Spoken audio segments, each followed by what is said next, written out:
Arc 9, Chapter 12. Starlight Beyond the Realm of a Billion. Human translated by Archbishop Anan Machine translated by Archbishop Eliman 7 Beloved proofread by Archbishop Grimks Eliman 7 Japanese to English checking by Vinike and Anan Archbishop Art Sources 8 Humi Cumaneres Rockaroka Bagsanoon Magician. Expand territory, matrix redefinition. A fixed catchphrase was a declaration of war against the world, so had a witch once proclaimed. Magic was a technique that reflected one's will into reality, defying the laws of nature by means of incantation. A sophisticated, delicate act of barbarism tantamount to forcibly rewriting a script, altering the ending. That was to say, the incantations of magic spells were none other than a polite greeting that declared, "I shall now destroy the world." Of course, since it was a greeting, there were times it would be ignored or rejected. If the formulation of the technique were not fully fleshed out, if the activation were messed up due to a lack of mana, or if it spontaneously fired, bringing about a result unlike the one desired, there were various things that could happen. To begin with, this parable itself was not more than a digression. That which he was attempting to perform was not magic. Only, if saying a catchphrase was a declaration of war against the world, then its essence was merely the same. That was exactly why. Expand territory, matrix redefinition. That was a forewarning of murder towards a world that wished not to be destroyed, from one who wished to destroy it nonetheless. Kill, destroy, rip, trample, flatten, desecrate, tear, mangle, incinerate, crush, smash, liquefy, saturate. Any word was fine. It was the same as magic. What mattered was for the essence to be the same. As long as the concluding words remained unchanged, he would employ any method necessary. No matter what happened, no matter how things went, no matter what it took, Natsuki Subaru would be removed. That conclusion was the only thing he absolutely would not change. For that purpose, expand territory, matrix redefinition. Even if that starlight laid beyond the realm of a billion, he would definitely reach it. 4061. The one most laborious to remove from the board had been the Margrave, with his unexpectedly jestful antics. The Margrave, highly perceptive and veteran of the battlefields as he was, would not be emotionally swayed by any sob stories whatsoever, especially when considering the severity of his attitude towards the camp, no, towards all that would not stand to benefit him. Considering the circumstances, seeing himself unable to present anything that was in the Margrave's benefit, he'd had no choice but to conclude that obtaining the latter's agreement by dangling a carrot in front of him was a lost cause. But having a keen sense for profits and losses often meant that one would sniff out any drawbacks more successfully than the average person. Therefore, the optimal path would be to give the impression that losses would be had, were the Margrave to not follow his lead. Once this direction was realized, it became easier to then undo the tangled threads. Although ultimately taking advantage of the situation Schult had been placed into was nothing that did not bring him feelings of guilt, for the sake of avoiding discord in the Bariel domain from here on after, someone else's hand would need to be borrowed. By all means, lay down your claim as you please, it's fine. After all, she's no longer among us. 972. The ones ranking as second most difficult to handle had been the Oni sisters, with the eldest in particular having been a formidable adversary. From the onset, he had already known in advance that vigilance was indispensable against her. Averting her intuition, keen to the point of abnormality, had been no trivial feat. However, a clear compromise had existed in her case. The little sister, dispossessed of memories, with whom she had finally been reunited, was the biggest weak point of someone with nary an opening to be found. She had wished to return with her precious younger sister back to their base as quickly as possible.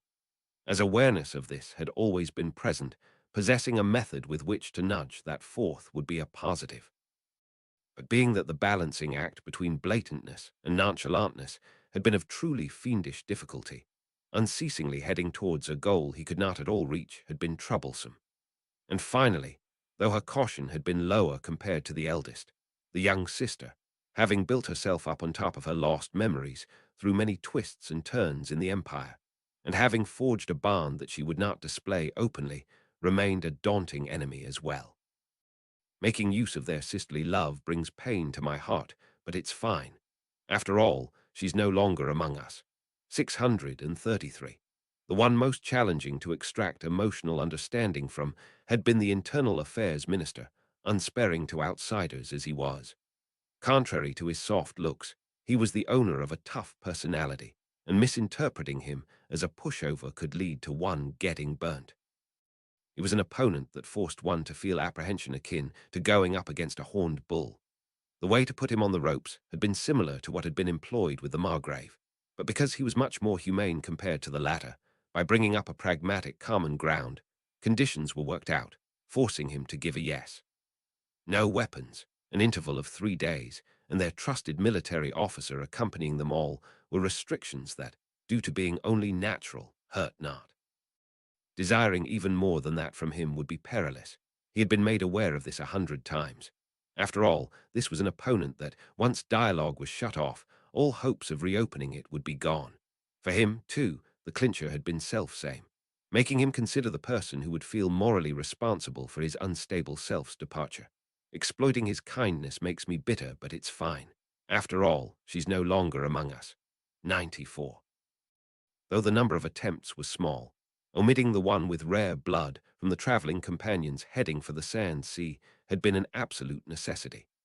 The possessor of flawlessly refined rare blood would have offered to be a companion as soon as possible if left unattended.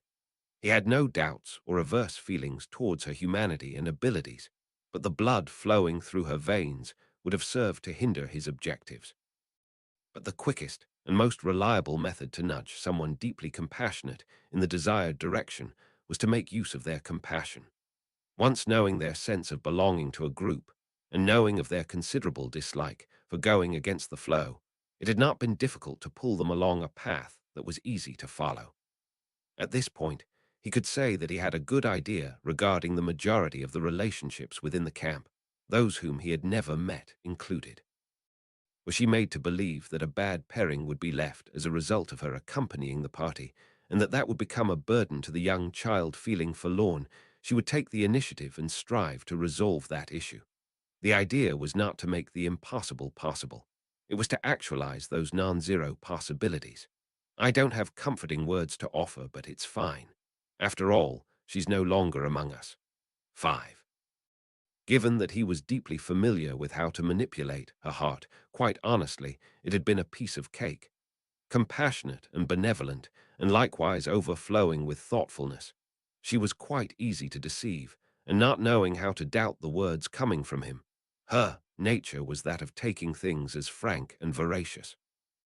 By all measures, her magnanimity was such that he should not have messed up even one time. Ergo, the reason for his failures had not been any problem regarding her, but a problem regarding himself. It was a matter of him having been hesitant to deceive her, to twist her thoughts to suit his preferences.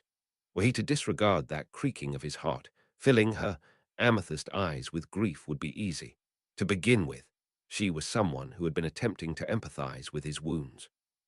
If he were to appeal to her in regards to the best thing she could do for her sake, she would naturally settle on that resolve. More and more am I becoming unable to save myself, but it's fine.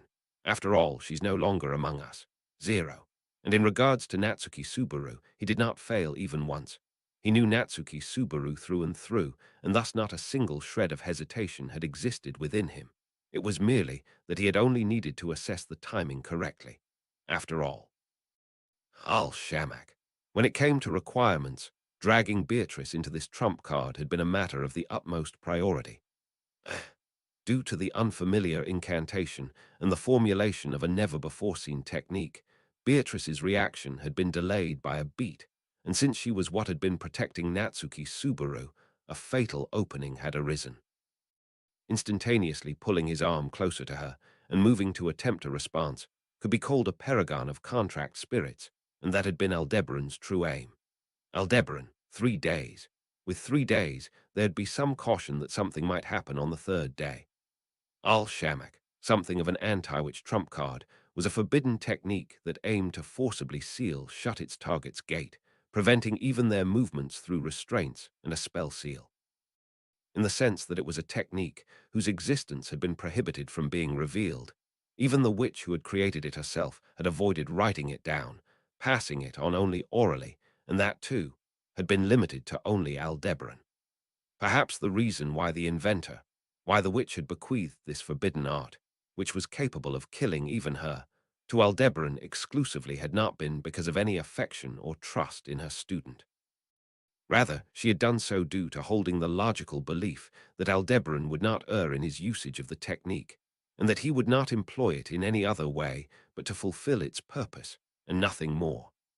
Aldebaran, the corollary of that is that a person let their guard down the most right after a nice chat on the evening of the first day. In truth, Aldebaran had never harbored the thought of directing this forbidden technique against the witch or against any other witch, and had never done so in actual fact. Neither had he ever directed it towards the person he ought to have employed it on, to be more precise.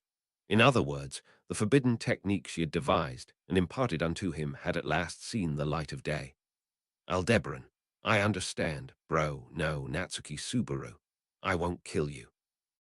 In the midst of the battle against the great disaster, he had tried to use it as a trump card against Sphinx, who had proclaimed herself a witch. But there had been an issue stemming from Sphinx's end due to the absence of a witch factor. It had been unable to display its true specialty. Therefore, this moment marked the very first time that the forbidden technique of Al-Shamak had been activated properly. Aldebaran. He used his fingers to pick up what had fallen to the ground, something that appeared to be a glass sphere of sable hue. Within the orb that did not allow its interior to be seen, Natsuki, Subaru, and Beatrice had been confined together. As she was a great spirit of the yin attribute, it would have been problematic for Beatrice to analyze the forbidden technique.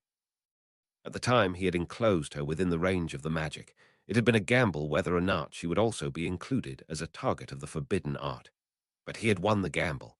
Contracted with Natsuki Subaru and sharing in his gate, Beatrice became a target of the technique, and her existence was now sealed within the orb. It had been troublesome to build the situation up to this point, but troublesome was all that it had been. She's no longer among us. That's why, Aldebaran, it's starting, teacher, so that I may be myself. Indeed, it happened just after Aldebaran declared so with resolve. Aura, raising a tremendous battle cry, kicking off and splitting apart the floor of the library, a golden beast leaped at him with speed akin to an arrow. His upraised arm, stout and flexible, was charged with so much strength that it would pulverize Aldebaran in a single blow were it to connect, completely dispossessing him of his ability to take action in less than a second. It was likely that even in the case of it just grazing his shoulder instead of his head, that Herculean strength would be enough to strip away more than half of his consciousness, however. That would only come to pass were a punch to be thrown. Aldebaran, HK. You bastard. The ferocious beast charged at extreme speed, and although Garfield's emerald-green eyes were blazing with scintillating fury, instead of swinging at Aldebaran, he grabbed him by the arm and pinned him down to the library floor.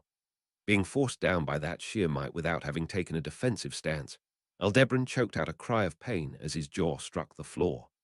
Ignoring that cry, Garfield, pressing his knee against his opponent's back, bared his fangs. Garfield, the fuck d'you do to Captain N. Beatrice?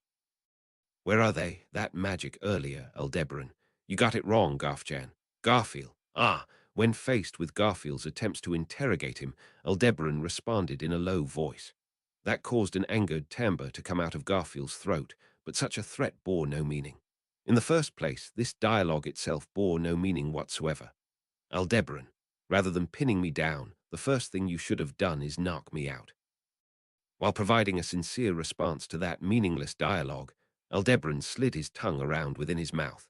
Then, ignoring Garfield's perplexed reaction to his words, Aldebaran unwrapped the drug package that had been prepared behind his molar and gulped it down.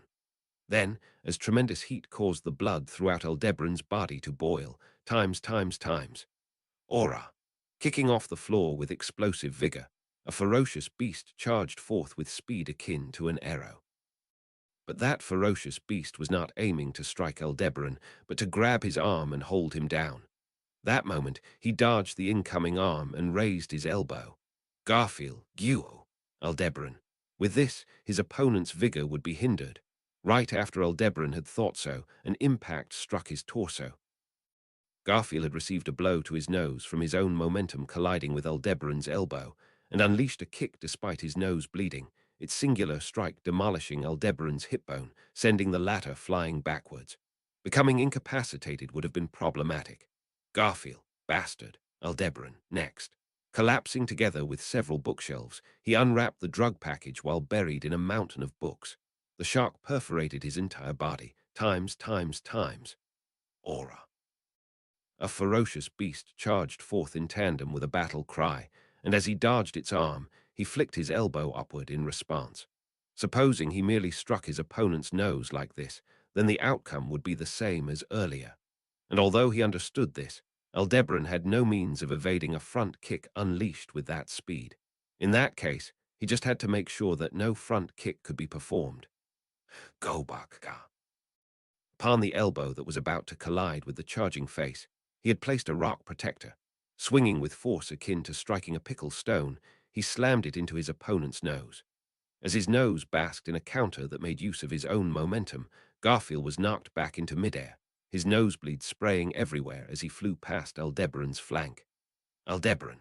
With this, Garfield tumbled onto the floor and crashed into a shelf, causing him to be buried alive by the books falling out from therein. While catching that in the corner of his eyes, Aldebaran took a huge leap backwards, confident he had succeeded in avoiding the first attack. Thereupon, El Shiha. Having just stepped back onto the floor, Aldebaran's entire body grew sluggish after that short incantation was weaved. No, it had not grown sluggish. His entire body had been engulfed by a sense of immobility. The source of Aldebaran's immobility was a vast amount of water, something entirely out of place in a library. Excuse my poor manners in deliberately doing such a thing, whilst knowing full well that moisture is the greatest enemy of books. Aldebaran, H.K.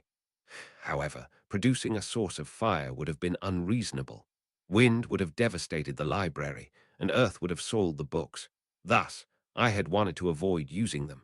I want it to be understood that I made a bitter decision in the heat of the moment. Well then, the reasoning for why I had selected water is as I just explained.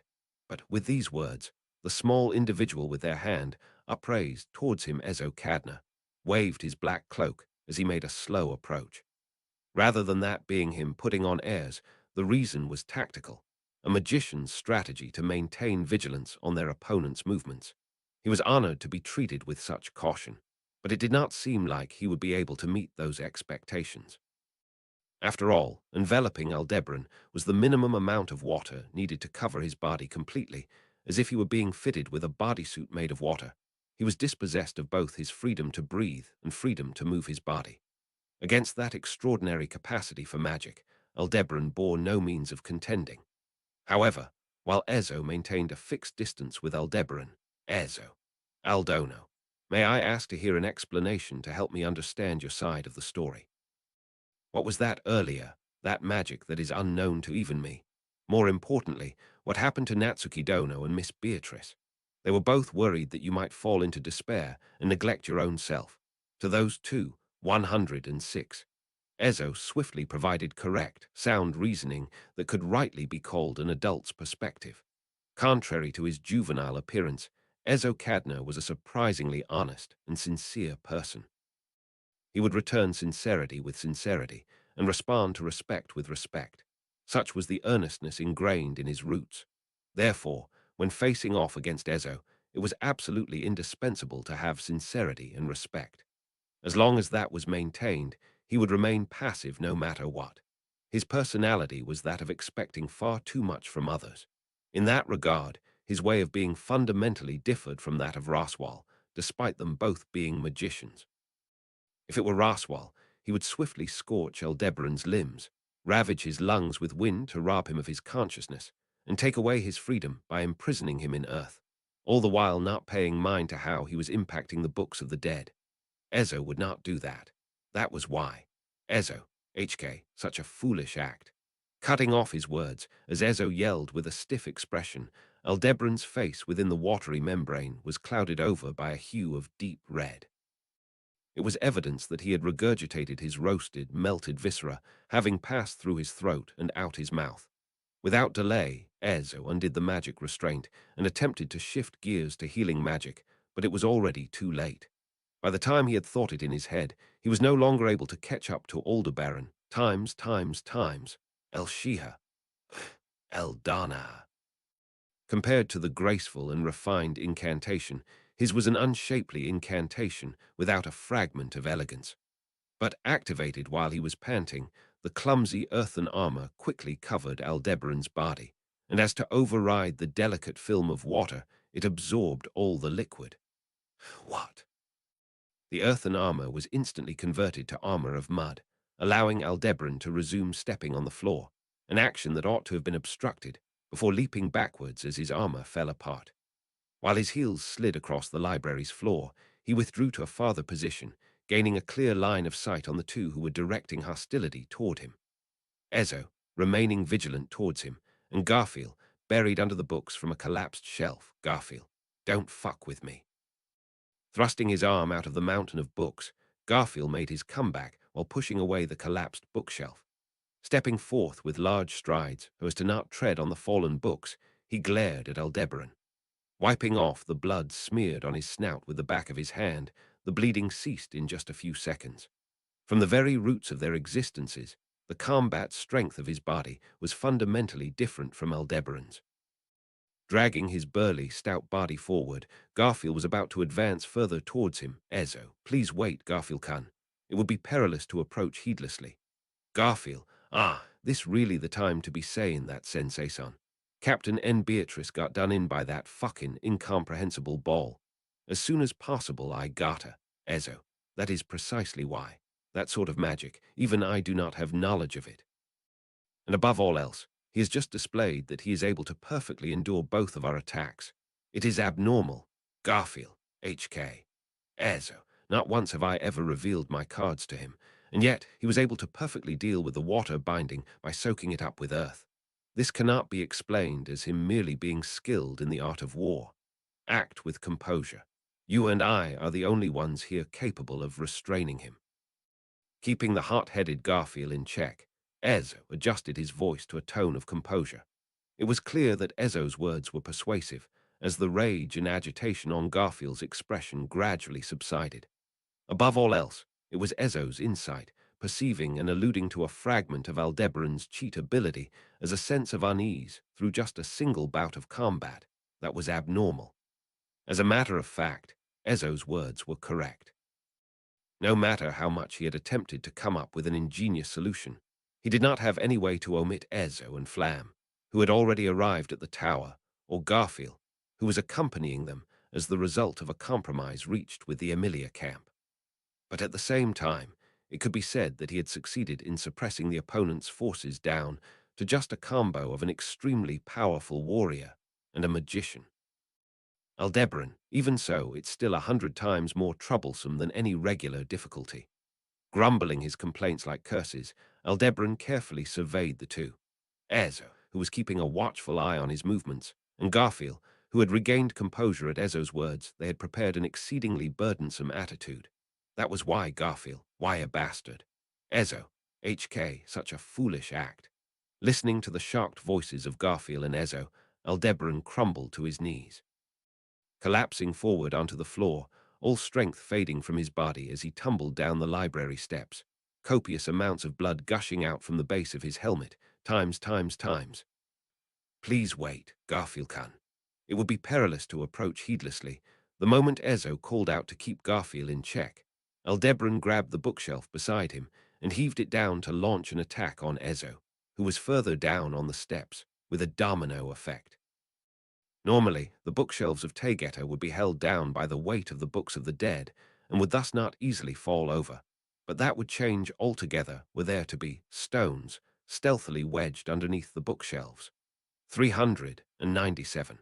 From the outset, he had intended to utilize this place as a battlefield, given the abundance of obstacles and ease of making preparations here. He had long completed all of his preparations.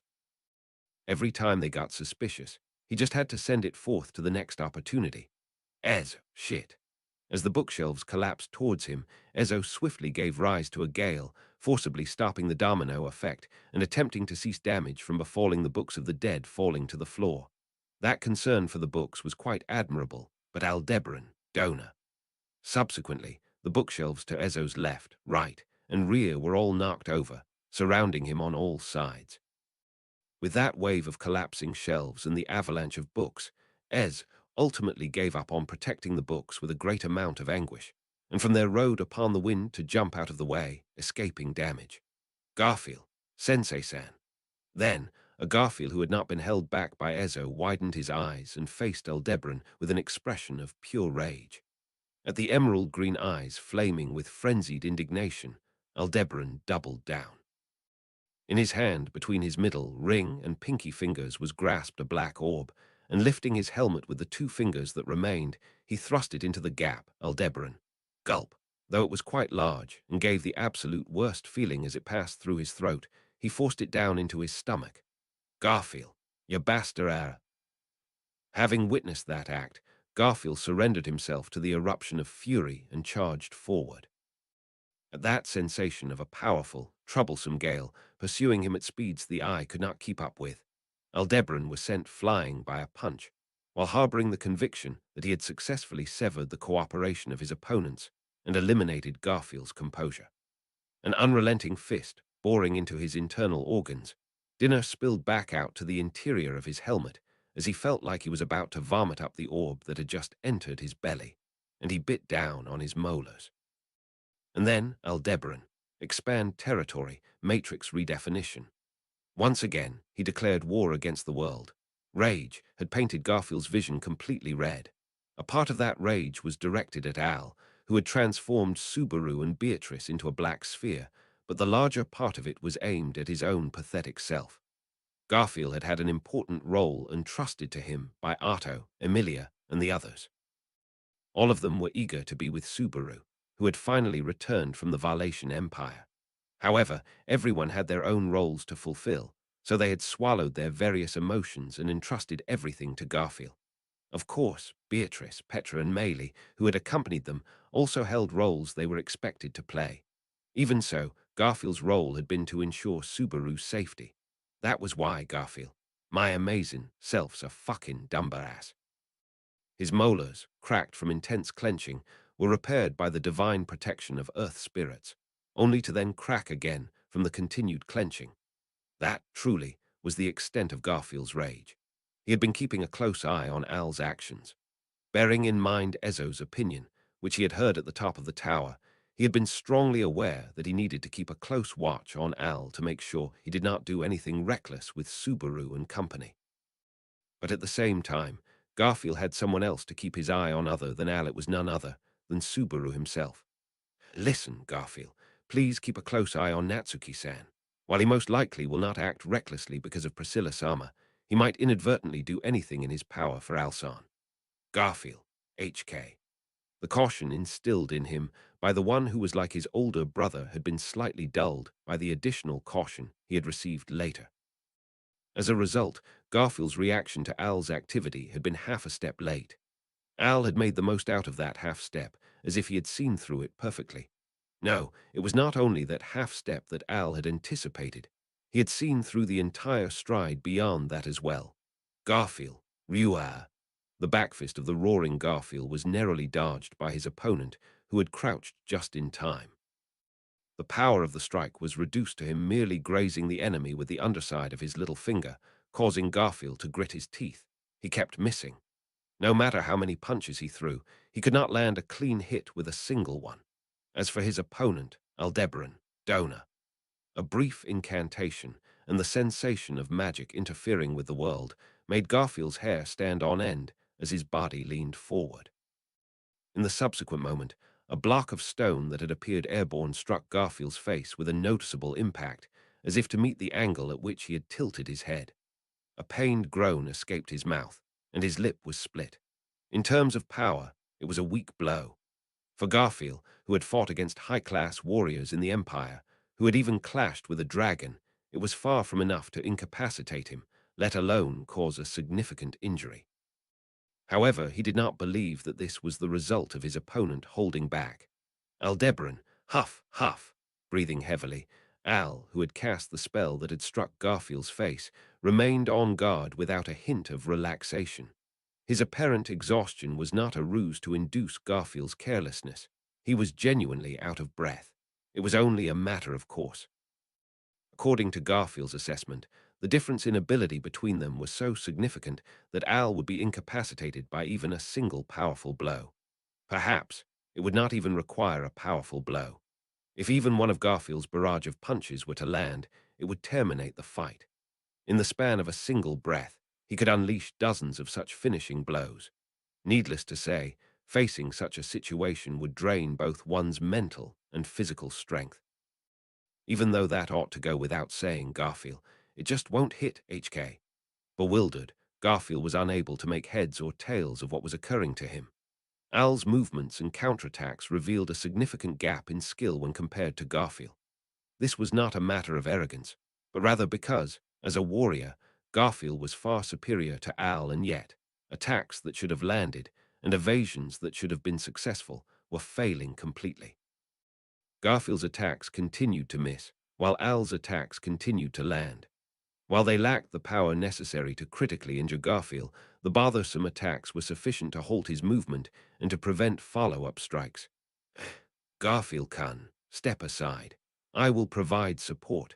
Once again, Garfield's progress was thwarted by a sinking force beneath his feet. As if scolding Garfield, who was unable to continue his attack, Ezo, shouting at him and advising him to keep his distance, had come to his aid with magical cover from the rear. For a moment, he considered following Ezo's words to assess Al's perplexing strategy. Aldebaran. Yeah, that's it, back off. Fall back and run crying to your sis and Nana, Garfjan. Garfield, I'll fucking crush ya. Just as he was about to pull back, those taunting remarks shattered his thoughts into 1,000 fragments.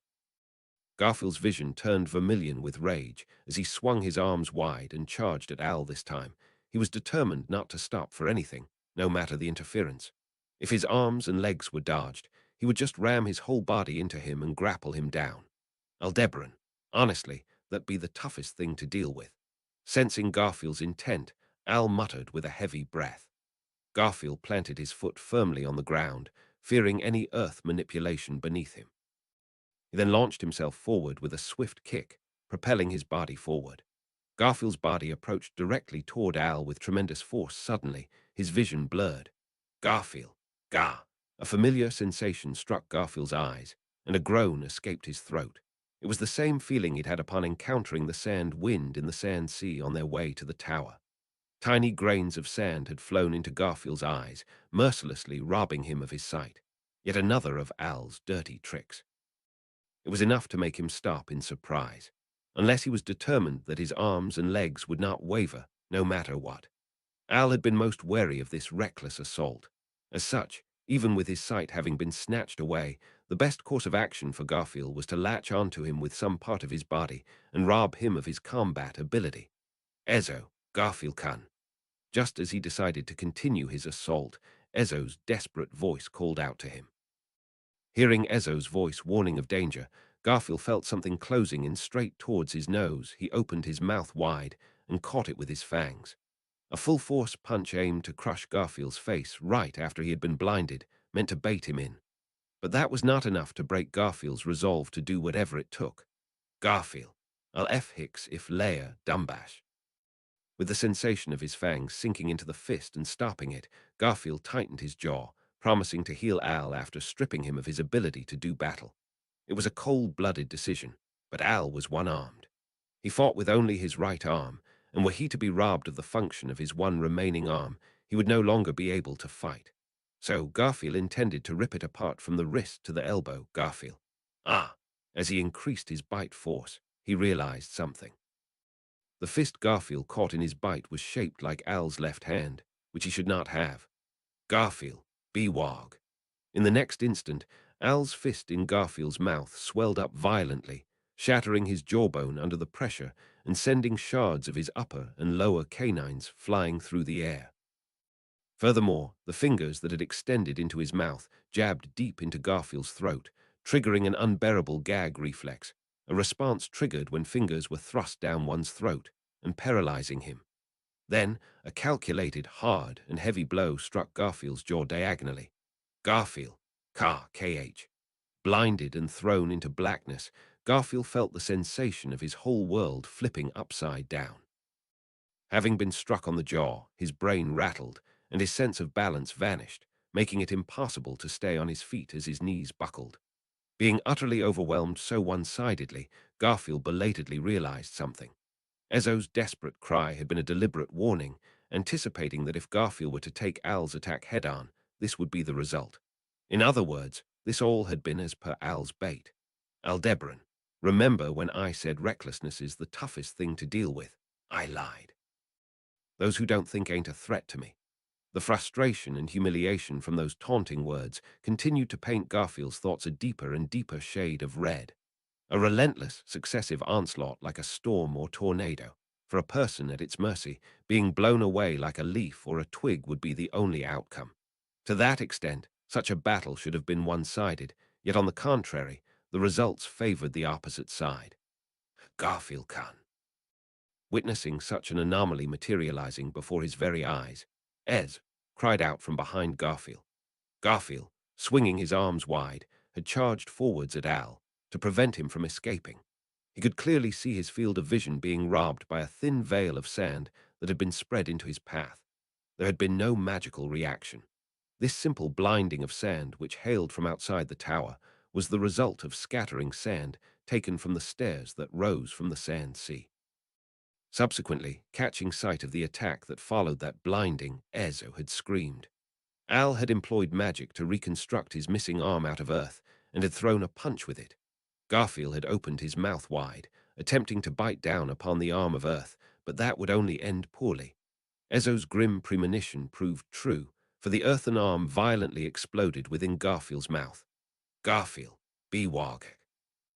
The expanding arm destroyed the inside of Garfield's mouth, and a spray of fangs and blood followed.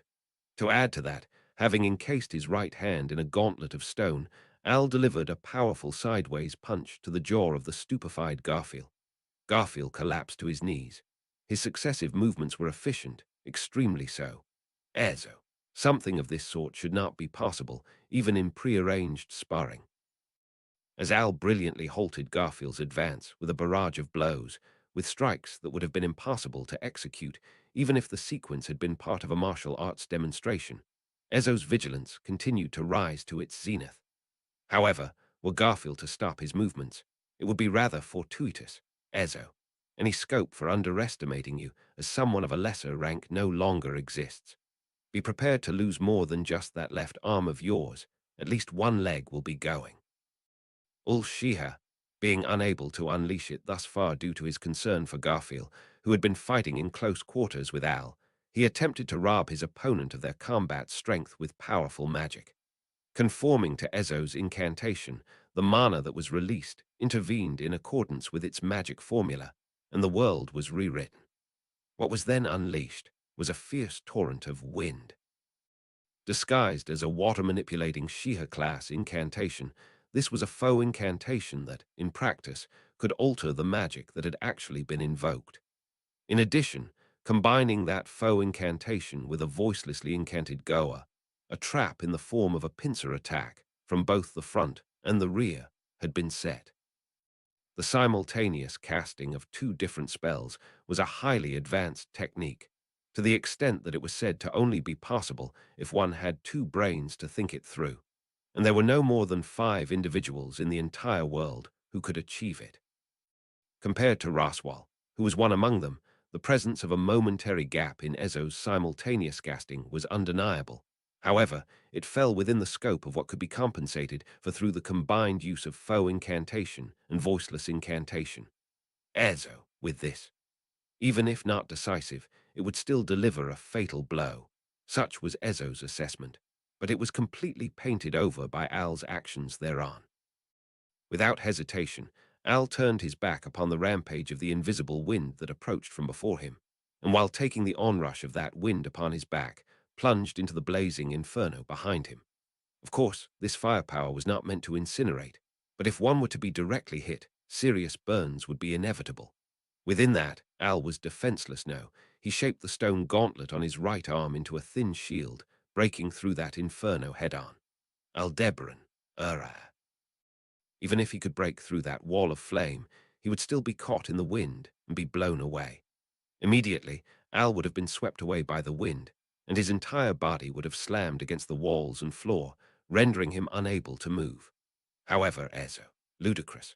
Muttering so in a stunned voice, Ezo could not believe the unrealistic scene occurring right before his very eyes. Swept up by the wind, Al was indeed helpless as his whole body slammed into multiple places within the tower. However, as if anticipating each of the points of collision, Al created cushions of mud, almost completely killing the force of impact, and he escaped the grip of the wind. Ez. The situation had arrived at such a point where Ezo was left with no choice but to give his most absurd speculations some actual consideration. His skills as a warrior were clearly inferior to those of Garfield, and he had even dodged the surefire attack from Ezo, the kingdom's finest magician, so there surely was some kind of rule-breaking technique that lay hidden beneath.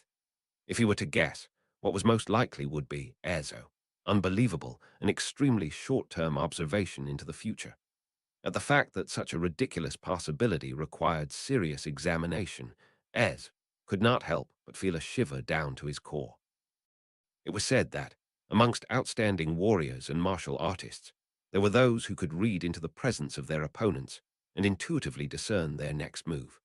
Even in the world of magicians, it was theoretically possible to predict an opponent's next move by observing the form and nature of the mana that had been intently refined just prior to the spell being cast. However, the phenomena surrounding Al could not be fully explained by such theories alone. This was not something as simple as intuition or experience. He had the optimal solution for everything. With all due respect, Ezo, as an educator, was privileged with the opportunity to impart knowledge onto others. From that perspective, he was well aware that unnatural explanations were accompanied by unnatural processes. An explanation that skipped over the required processes to arrive at an answer was often revealed to be a surreptitious peek at the right answer. In other words, the same possibility might have been applicable to the phenomenon brought about by Al. The problem was, Ezo, the possibility of unknown magic, besides the one used to seal away Natsuki Dono and Miss Beatrice. Magic that even Ezo, who had read through all available literature and had acquired the knowledge of nearly every magic currently in existence, was unaware of. If it was a sort of forbidden technique that did not remain in records, there was a strong possibility that magic techniques that did not conform to the 6 basic attributes had been devised. Ezo. He could read any and all moves. Bearing this in mind, Ez raised his estimation of the threat posed by Al to the maximum possible level. A formidable foe, wielding unknown magic with unknown intentions, no longer was regarding him with such a description appropriate. The degree of danger he posed ought to have been considered equivalent to that of a sin archbishop or a witch. Hence, Ezo, while I still have the mana to spare, I shall clinch victory. Upon hearing the thunderous roar, Petra wished not to believe it was real. However, Petra, HK. She bit the inside of her cheek to wake herself up with the pain. The desire to believe was dangerous. People tended to easily drift towards the easiest, most comfortable, and safest options. But if something bad came to pass, what would they do? Would this mean that they would put something or someone important in danger for the sake of their own momentary selfishness? Petra, Meili-chan, over here. With that, Petra pulled Meili, who had been helping to clean up after dinner, over to her. As usual, Meili was only getting in the way and not helping at all, but it was good that she was there. Thanks to that, she had been able to offer her hand. As Meili was pulled along by Petra, she looked up at the ceiling from where the sound had been heard. Meili. Petra-chan, it seems like some people are having a Phi tilde GHD. Petra, can you tell who they are? Meili. I don't know tilde W. But Oni-san and Fang Oni-san have no reason to Phi tilde GHD, so it must be either Sensei-san or Helma Taja-san, Rai tilde GHD. Petra, Al-san and Ezo-san. Meili. If it's Sensei-san, then we've got to be careful of that flam girl too. In contrast to Petra's heightened tension, Meili's tone and expression remained the same as usual. The difference between Meili, who was used to this kind of situation, and Petra, who was not, was clear. Still, Petra was lucky that she had experience from her time in the Empire, so she did not lose her composure. Petra's life had to benefit from the events in the Empire, even if only a little. Meili, what should we do? Should we go up too? Petra, well, let's not do that. If we'd been present from the beginning, it'd be one thing, but if we try to join in now, we'll just get in the way. Meili, we tilde LL, I guess that's good enough. I could send the little crimson scorpion Chan to keep guard, boo tilde T. Responding to Meili's nonsensical statement, the scorpion in question crawled out of her hair and snapped its pincers. While it was good that they were so aggressive and motivated, it did not seem like a small scorpion-like that would be of any use. It would not be much different if Petra and Meili went. Petra shook her head and put a damper on little crimson scorpion's enthusiasm.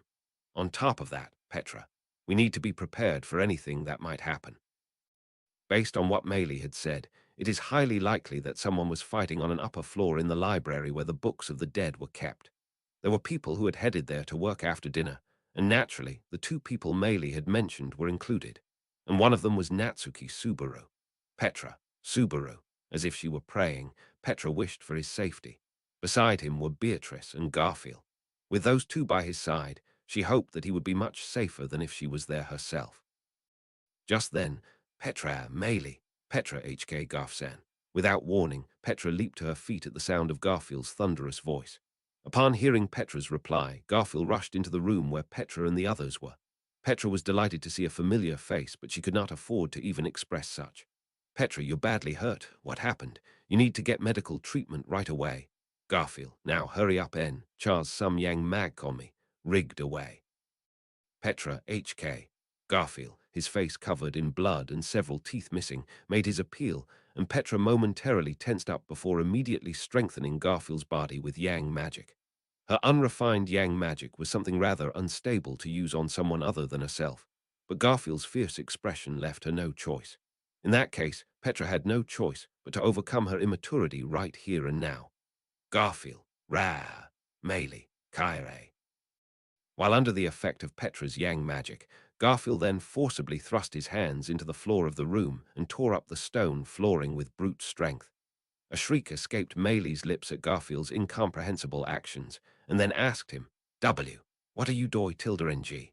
As he lifted the floor that he had just removed. In response, Garfield turned around to the entrance of the room, and Garfield, D-hish. After roaring indistinctly, Garfield blocked the entrance to the room with the piece of flooring he had torn up.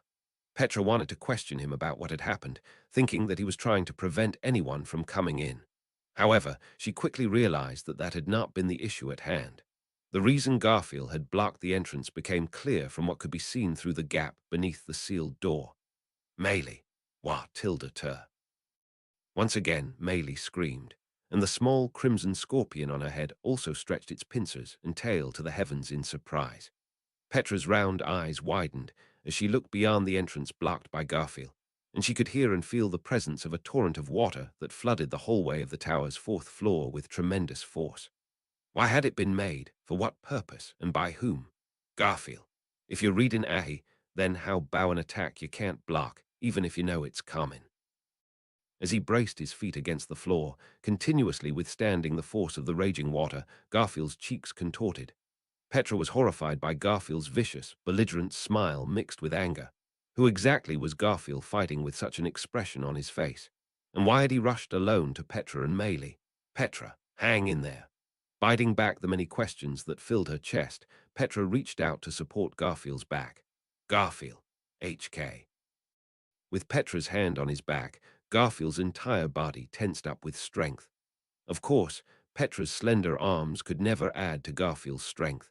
She would be far more useful were she to concentrate on her yang magic. But at that moment, Petra entrusted all her worries and faith to Garfield's back. And Garfield, she believed, tried his best to respond to that trust with all his might. Eventually, the sound of the massive stream of water rushing through the passageway began to subside, gradually turning into a faint trickle, like the last drops of water falling from a gutter after a rainstorm. Garfield, who had been holding his ground, relaxed his legs and pushed the stone slab he had used to block the entrance to the side, and let out a deep breath.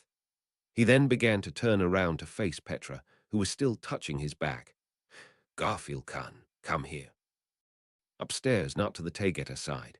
Perhaps this too was an application of magic, but Ezo's voice was so loud that it was hard to tell how far away he was, and Garfield, who had been called, looked up as if snapped into motion. His usually sharp fangs were broken, and for a moment he wondered whether he should explain the situation to Petra and Maylie. Garfield, Maylie, and yeah, I'll explain later. Petra, is it Alsan? Garfield, yeah. Without saying much, he only managed to share who had started it, and then Garfield rushed out into the wet corridor to meet up with Ez. She observed until his back disappeared, and then Petra let out a shaky breath and covered her face with her hands. Petra, don't cry, don't cry, don't cry, don't cry, don't cry, don't cry. Desperately trying to dispel the rising dread within her, Petra repeated the words to herself over and over. But even so, she could not stop the feeling from welling up inside her. Maylie, Petra-chan. Maylie gently, and without warning, placed a hand on Petra's head, which was still buried in her palms. Then she ruffled up the other's hair. Petra thought it annoying, but came to later realize that Maylie was just terrible at petting people's heads. And while clumsily consoling Petra, Maylie let out a small sigh. Maylie, maybe it's my foul tilde LT. Not everyone can be saved by Oni-sen and one-sen's kindly tilde SS. Petra, that's not true, she wished to say, to deny completely. But instead, a sob came first, and she found herself unable to muster the confidence to fully reject Maylie's words. Upon being assailed by the watery onslaught that flooded the hallway, his opponents having discovered a truly optimal strategy, bereft of effect from any of his provocations and excuses, Aldebaran was struck with a sense of powerlessness. Despite possessing such a cheat technique, despite possessing such an advantage, he was being pursued so intensely by people who had mastered the art of countering it. In regards to that strength, he could not help but be impressed, all excuses aside. Aldebaran, Yubu-bubu. The torrent of water left him no escape, forbidding him from planting his legs or grabbing hold of something, so Aldebaran's body was washed away, mercilessly robbing him of his strength and body temperature. The more he attempted to struggle against the water, the more his strength would be taken away, relentlessly being exhausted. The water pouring in from the orifices in his entire body washed it all thoroughly, with him unable to do a thing. Unlike wind, which had a certain degree of direction, dealing with the flow of water by way of walls and structures fashioned from earth was indeed impossible. Henceforth, what Aldebaran could do was to get swept up by the water, to be jostled about by the water, and to be killed by the water, and nothing more beyond that. In reality, he had no idea just how much water he had ended up swallowing. Only Aldebaran, HK. While gurgling, throwing up the water he had swallowed, Aldebaran took heavy breaths. Body void of strength, he supported and lifted himself with his single arm, doing his best to rid his body of the water that had filled him, so much so that he had been on the verge of bursting like a water balloon. From his nose, mouth, eyes, and ears, it felt as if water was streaming out. No longer could he feel his lower body, and he was too afraid to ascertain if he had urinated or soiled himself. And then, after expelling, vomiting as much water as he could. Well then, you should not have any further strength with which to resist, but let us hear you explain yourself. Having slowly ascended the staircase, the magician and warrior looked down at Aldebaran. Powerless to stop it, Aldebaran had been knocked about while being swept up the staircase. Though the two who had imposingly climbed up those stairs were fatigued, they remained with more than enough will to fight. Conversely, Aldebaran was soaked like a ragged, drowned rat, his entire body covered in wounds. Aldebaran, Afe. Languidly did Aldebaran collapse, having relaxed the arm that was supporting his body, now lying face up. In the sky where the sun was setting, where the curtain of night was beginning to fall, the glow of stars scattered around was visible. Feeling as if the flickering stars above were looking down on him, Al loathed the heavens from the bottom of his heart. Stars were something he hated. Stars, looking down upon the surface from high above, merely shining as they pleased, were something he hated. Captain N. Beatrice, Jib M. back. So declared Garfield, who was missing a few fangs, to the upward-facing Aldebaran. His attitude of prioritizing Natsuki, Subaru, and Beatrice, instead of complaining about the mess that had been made of his mouth, was admirable, and something that Aldebaran almost wanted to root for. But unfortunately, their views were diametrical opposites of one another. He really did find it sorrowful. Aldebaran did not particularly hate Garfield. He did not hate any of them.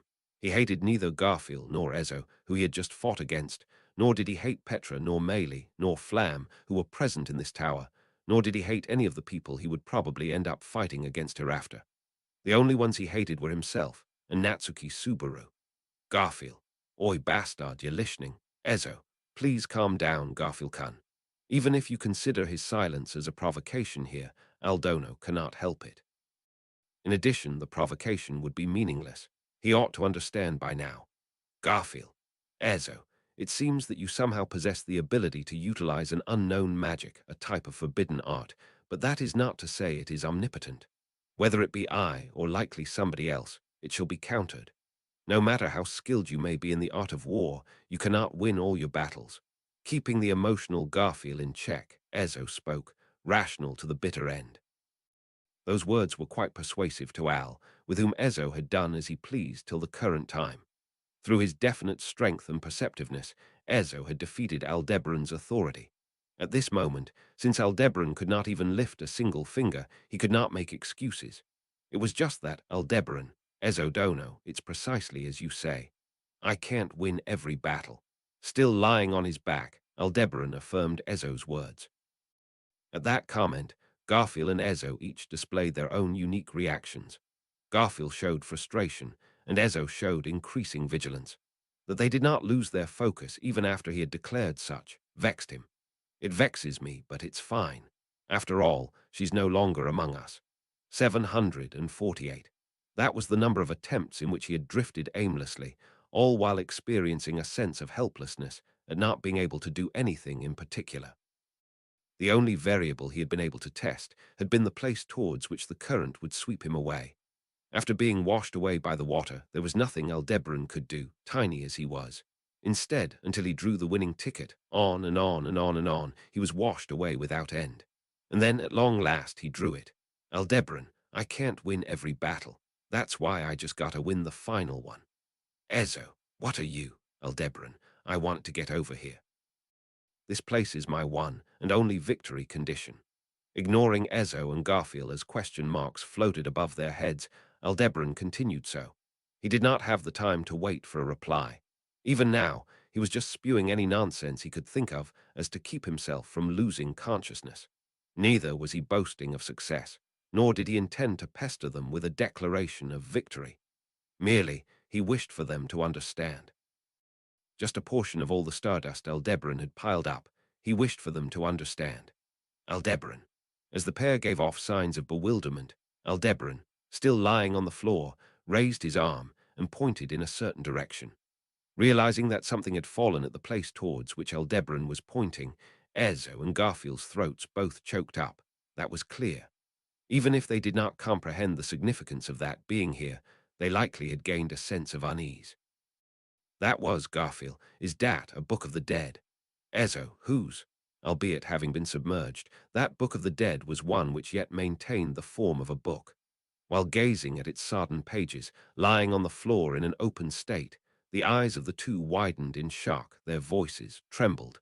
They had yet to reach comprehension. And frankly, even supposing they heard the answer, they likely would not understand its meaning. But from the very start, Aldebaran had come to the tower in order to search for that book and put it to use. After all, he knew that there would be no other way to make the preparations in order to remove Natsuki Subaru. The title of that Book of the Dead, inscribed there, was Aldebaran, It's My Name. Ezo and Garfield. The correct answer revealed to them, Ezo and Garfield were overwhelmed by a momentary pause. While that was a clear opening, Aldebaran unfortunately did not have the strength to reap its benefits. This once-in-a-lifetime opportunity was not something that Aldebaran could seize. Therefore, he would entrust the act of utilizing this once-in-a-lifetime opportunity to Aldebaran. Looking down upon the soaked pages of the Book of the Dead lying on the floor had been eyes. Those eyes slowly rose up and faced the four. And then, clad in scales of pale azure, the life form considered to be the strongest in the entire world spread its wings and pronounced, "Your stars were bad." The subsequent instant, aiming at the magician and warrior, both frozen in place, the breath of the divine dragon Volcanica, nay, of the divine dragon Aldebaran, was mercilessly unleashed. Arc 9, Chapter 13. The one most loved and the one most unloved. Human translated by. Archbishop Machine translated by. Archbishop proofread by. Archbishop Japanese to English checking by. Archbishop Art Sources Rockaroka J2X3. 289. In added time after surmounting the decisive bout came an ambush by an unseen adversary, one even more ruthless than anticipated. While Garfield was occupied protecting the girls, it was unclear how the hidden enemy, who was not with them, had managed to avoid the great deluge. However, the hidden assailant, who had accomplished such a feat on their own, had broken his neck many times as he came down the stairs in a state of total exhaustion, without questions, without hesitation. This single-minded focus on eliminating impediments was precisely the result of the awareness they held of being the last force of deterrence that remained within the tower. "You're quite something, Lil Miss." To have mastered that level of skill to this extent at such a young age, he could only imagine the amount of blood-soaked training she must have undergone, and that caused sentiments of respect to surge up within him. He had heard she was one of two twin girls, but was her younger or older sister just as strong? Even if he were to go without inquiring so at this place, the chance to find that out firsthand would likely call upon him soon. After all, from here on out, the entire world would likely end up turning against Aldebaran. Girl, HK. There was a slight gasp, and the slender hand of the hidden attacker failed to break Aldebaran's neck. Just as the girl's hand was about to reach him from behind, Aldebaran covered his neck with a layer of stone and avoided the blow that would have broken his cervical vertebrae. However, this enemy was not so naive as to slacken her assault there. As soon as she realized her ambush had failed, she immediately slipped towards Aldebaran's left side to attempt an assassination from his armless side, and unleashed a hand strike aimed at his flank. A fearsome blow enhanced by the flow method, one that would perforate his side, slip through the gap in his ribs and tear out his heart, a blow that contrasted with her cute hands. It was a deadly strike that would inevitably bring about a near-instant death. However, a near-instant death was merely that. It was not instant death. Even if brief, it would nonetheless bring about excruciating pain. That was why, girl, you are. Before the ambushing girl's attack could land, Aldebaran reached out with an earthen prosthesis and grabbed the girl's two bundles of hair, then proceeded to forcibly push her against the wall. At that point, the earthen arm was transformed into a large strip of mud, crucifying the girl to the wall. With both arms and legs bound, and only her head free, the hidden attacker, Flam, exchanged glares with Aldebaran. "I'm weaker than you, Lil Miss. I'm missing one of my arms. My helmet restricts my vision. I'm exhausted from fighting battles in succession. I got no talent or ability. That's why it's my win." "Flam, Alsar Aldebaran, just shut up."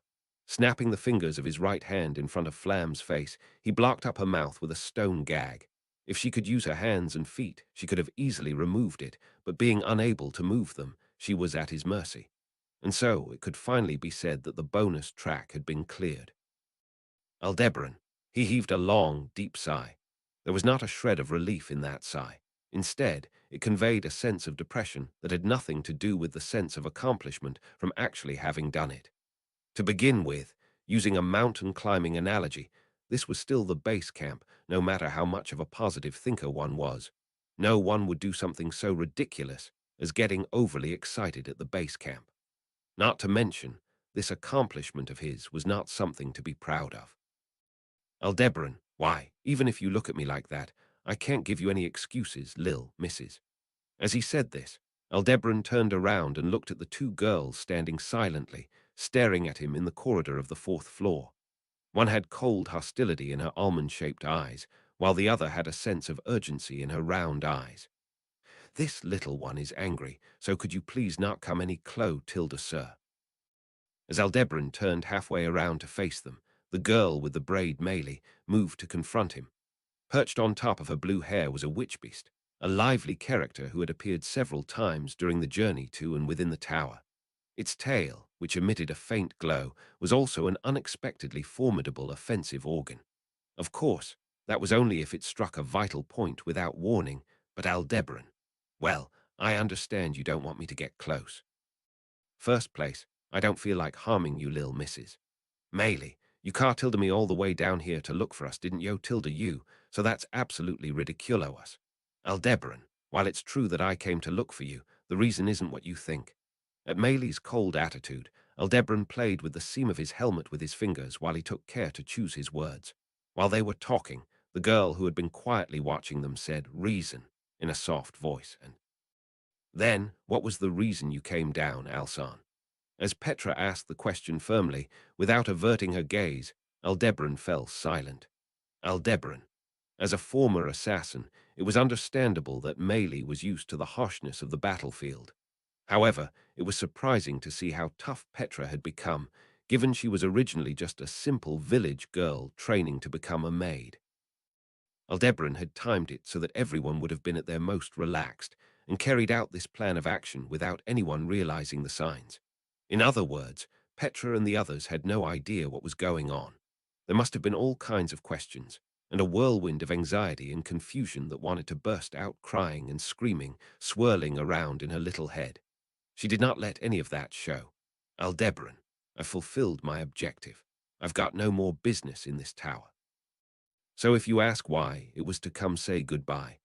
Petra, even if you say something like that, Aldebaran, Garfield and Ezo are both unconscious at the top of the tower. If you treat them quickly, they should be able to make it out alive. Petra, ah. For a brief moment, Petra tensed up at Aldebaran's selfish declaration and prepared to fight, while Melee next to her also widened her stance in preparation to join Petra's resolve. But their resolve was thrown into confusion by Aldebaran's words as he pointed to the uppermost floor of the tower. And unfortunately for them, Aldebaran had no room to show mercy, even if his opponents were young girls. Aldebaran, what are you gonna do? Are you gonna try and show off by fighting me here? If you try hard enough, you might be able to beat me. But if you lose, the two guys up there will die as well, yeah. Petra, you coward. Aldebaran, yeah, I know I am, and it makes me hate myself from the bottom of my heart. After being berated by Petra with her fierce eyes, Aldebaran admonished himself for having become a detestable adult. However, the reality was that those disgusting and cowardly adults seemed to always come out victorious.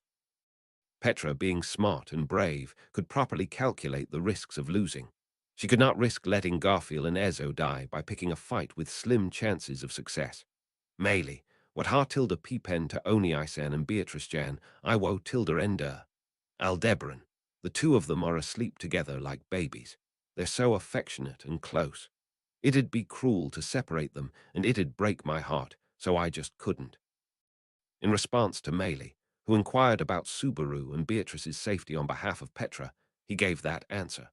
Unfortunately for them, he had no intention of giving them any more information. Either way, in case they did save Garfield and Ezo, they would be able to hear the same story from their mouths.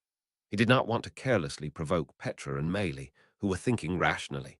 Even if the expansion of territory could shoulder the burden, he was exhausted. Aldebaran, hey, I get that you said not to get any closer, but that's the way out.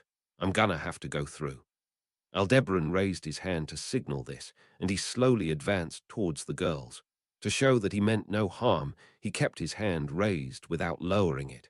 Melee and Petra. Petra and Melee silently made way for the approaching Aldebaran.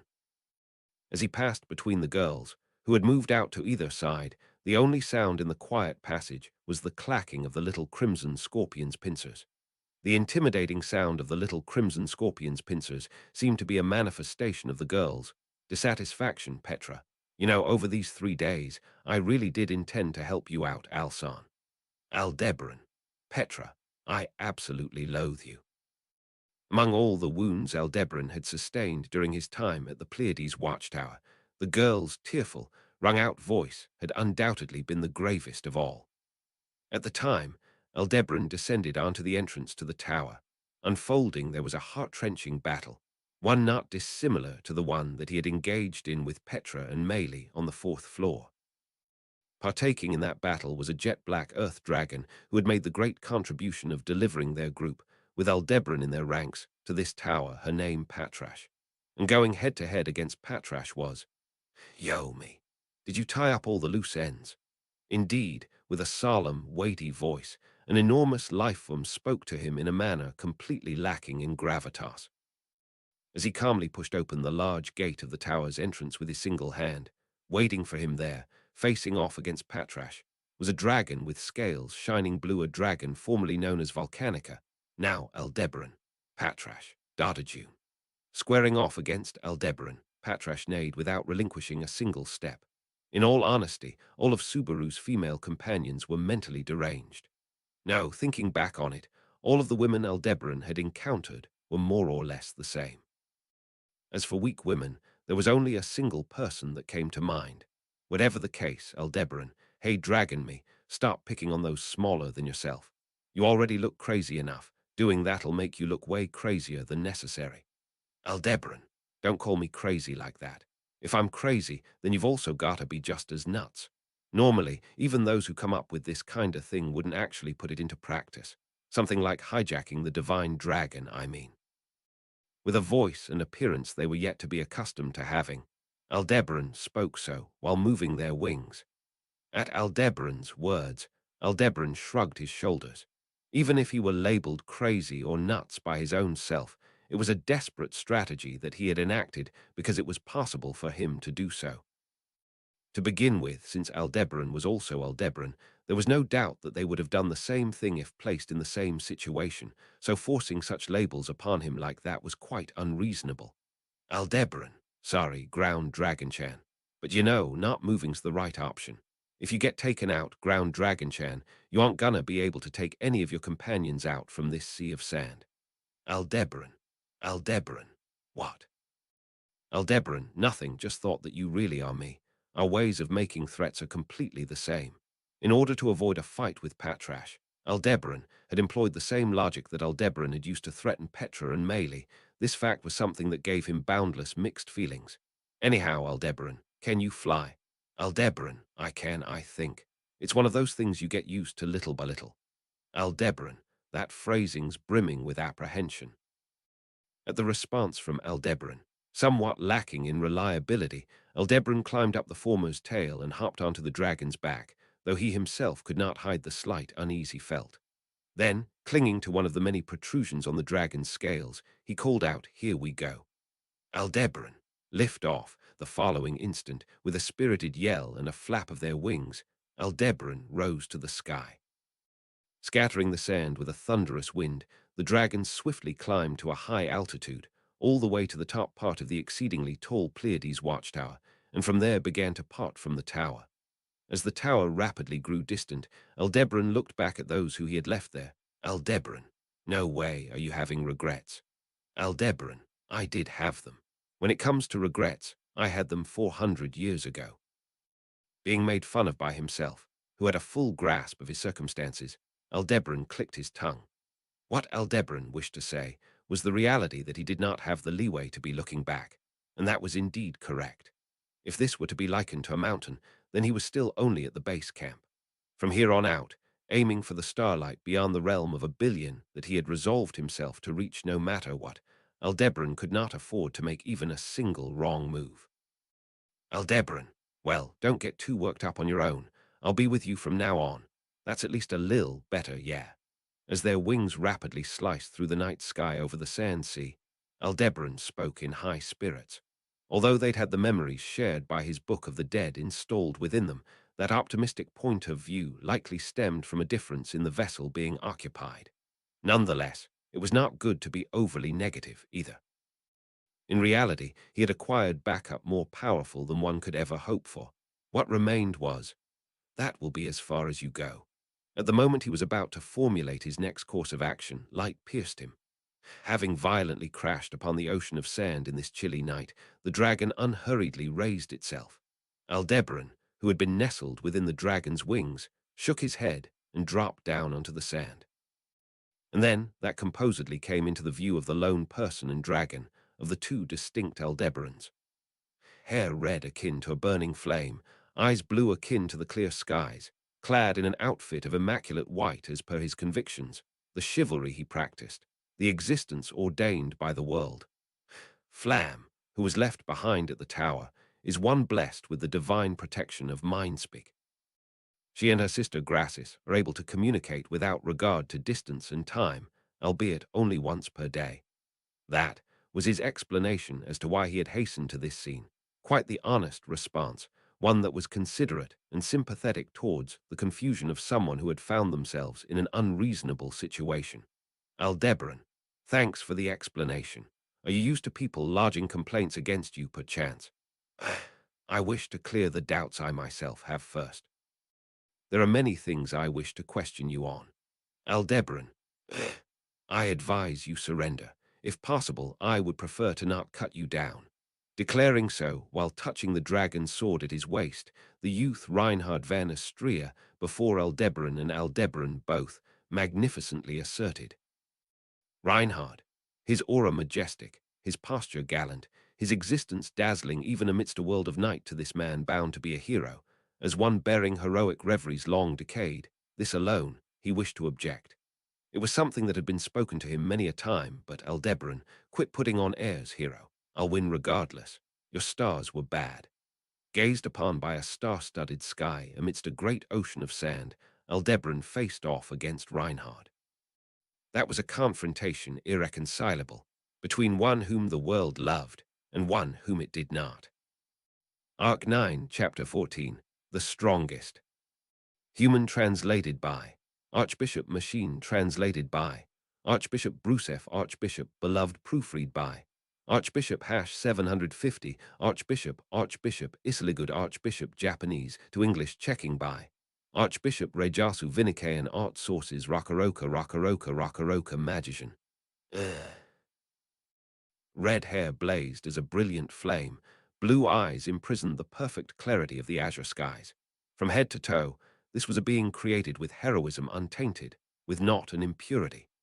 The birth of such a being had been blessed by the world, a chosen one who had perpetually existed as his own antithesis.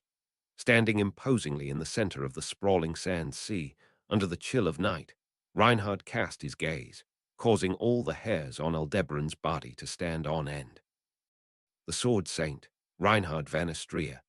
Needless to say, in the kingdom of Lugunica, nay, even if one were to search far and wide across the entire world, he was a being who went without peer, and one of the two greatest obstacles in Aldebaran's plan. Still, the other of the two had been none other than Natsuki Subaru, but his entrapment via Al-Shamak, alongside Beatrice, who had likewise been a matter of concern, had already been completed successfully. Hence, among the individuals with whom a clash was certain, this man remained as the greatest barrier. Very well, Reinhard van Astrea was the strongest. The blue lightning, Cecilus segment, was faster. The admirer, Halibal, made greater use of techniques. The mad prince, vague Adgard, was further distanced from death. The great spirits enrolled among the four greats exceeded him in mana. The Sin archbishops of the witch cult possessed irrational authorities. The witches of Sin had taken far more lives. Many virtuous individuals were better at lying, and many scoundrels were more unfalteringly obstinate. When looking at individual aspects generally, there were plenty of individuals who surpassed Reinhard. Nevertheless, Reinhard van Astrea's seat as the strongest would not be shaken. Tearing down that definitive strongest bastion was the absolute victory condition levied upon Aldebaran. Aldebaran, if I do say so myself, this is the worst situation to be placed in. Aldebaran, it's too late to be complaining about the lackluster hand you've been dealt. Be sure to make good use of me as a joker. Aldebaran, when you look at him, dragon me, what do you make of the sword saint? Aldebaran, I'd say the same as you, human me, but I guess not. From what I can sense of his strength with this body, I think it might be even worse than what you're thinking. From behind Aldebaran, that which narrowed its golden eyes as it gazed upon Reinhard was a supreme life form that spoke in a manner lacking the dignity of its station. The divine dragon Volcanica, nay, the empty dragon husk into which the memories of Aldebaran had been installed, the divine dragon Aldebaran. sharing the same fundamental knowledge, thoughts, ideas, and even objectives in the present situation. Aldebaran was a dependable lifeline for the near-helpless Aldebaran. Aldebaran had also asserted that it ought to be utilized as a joker effectively. Showing restraint had never been in his intentions, but with that he resolved his heart to squeeze the utmost usage out of it. And as Aldebaran finished re-ascertaining the cards in his hand, Reinhard, from the lineage of sword saints, Reinhard van Astria, Aldebaran. As his skin tingled with goose-flesh, Aldebaran narrowed his eyes within his helmet. To announce one's name and title before an opponent in a standoff was common courtesy amongst fighters in this world. As astonishing as it may seem, it was a courtesy that even the Sin archbishops abided by.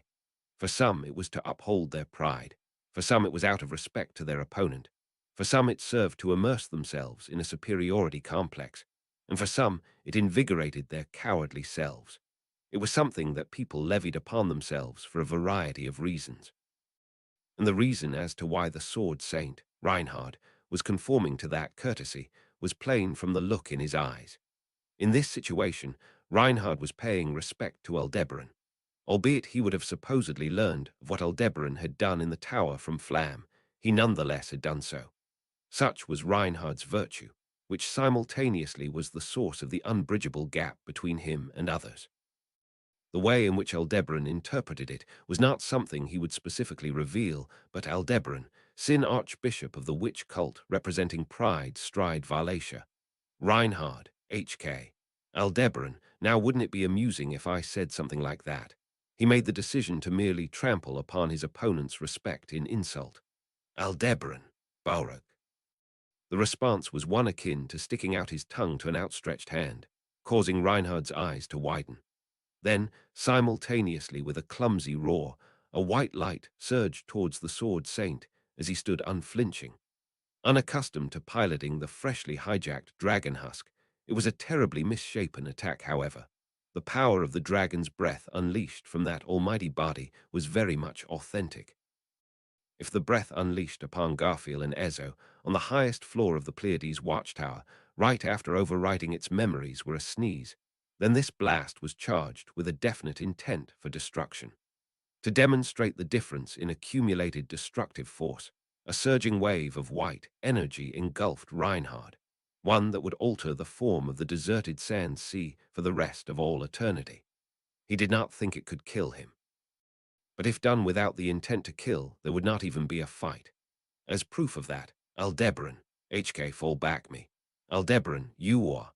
After the entirety of its breath was expelled, white smoke drifting out of the enormous crater it had created in the sand sea, Aldebaran suddenly reached out its talons and hooked Aldebaran, flinging him to the side without restraint.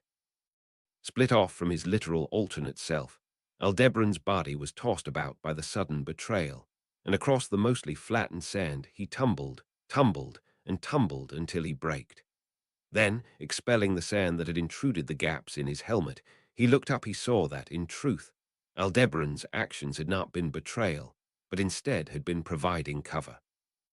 Reinhard ought to have taken a direct hit from the dragon's breath, but unscathed, he had leapt towards Aldebaran, thus commencing the grand, decisive battle between two monsters of mismatched size. Aldebaran, you didn't even get a burn. I'm not saying that ain't praiseworthy, but what's the principle behind that? Reinhard, I borrowed the power of the dragon sword. Even if the day of this world's ruin were to come, this sword would not be destroyed. That is how it was forged to be. And so I parried. Aldebaran, though from that answer, ultimately what's incredible isn't the sword, but you. That still doesn't explain how you didn't get burned. Reinhard, that would be the effect of the divine protection of sunburn. Whilst giving an apathetic reply, Reinhard spun around in the air and unleashed a kick, clashing head-on with the dragon claw tearing through the sky. A sound akin to fireworks or cannon fire going off in close distance boomed in an explosion. Each and every blow delivered a destructive power that even warriors who had undergone the most assiduous of training would be unable to withstand. But to the horror of many, those were standard attacks for the sword saint and the dragon both. That was to say, this combat continued without pause or pull. Aldebaran, shit, gah. Both combatants strung out chains of rapid attacks, giving rise to an unbelievable symphony of explosions. And with each strike, the resultant shock waves blew away the sand of the sand sea and made an attempt to tear Aldebaran away from the ground that he clung to. The clash between two of the strongest living beings in the realm, for one spectating from several dozen meters away as it unfolded, guaranteed no place was secure. However, Aldebaran could not opt for leaving the battlefield due to his own pathetic self. There was a limit to the updates of his matrix. Currently, if he were to get too far away from the position at which the matrix had been defined, the territory would come crumbling down, and Aldebaran would end up losing the few advantages he possessed against Reinhard. That must be avoided at all costs.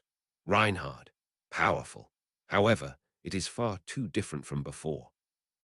Meanwhile, as Aldebaran clung to the battlefield, Reinhard moved back a great deal to open some distance after having traded a great many blows against the dragon, and muttered so.